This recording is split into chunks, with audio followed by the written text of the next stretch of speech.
The Thomas J. Moyer Ohio Judicial Center is full of history.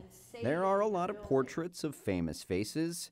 Many of them are men, but Ohio Supreme Court justices are trying to change that. There does seem to be a level of confidence in our ability to do the job well, to do it with a sense of compassion, but also just recognizing being true to what the law means to all people in all walks of life. In total, only 12 of the 161 justices have been women. But in the last 30 years, more females have served the state's high court than males. No one ever said to me that you can't do this because you're a woman. So my experience, I think, is very different from the women who came just a generation before me.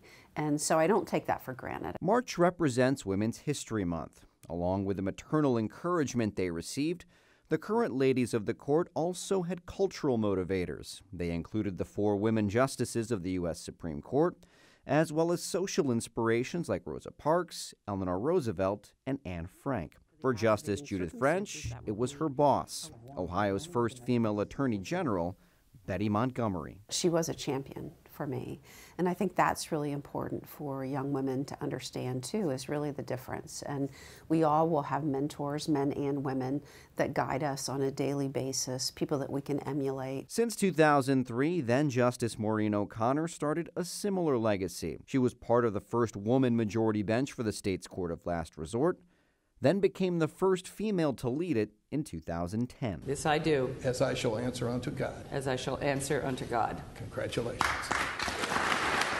One of the values of that I see is as a role model for both young men and young women.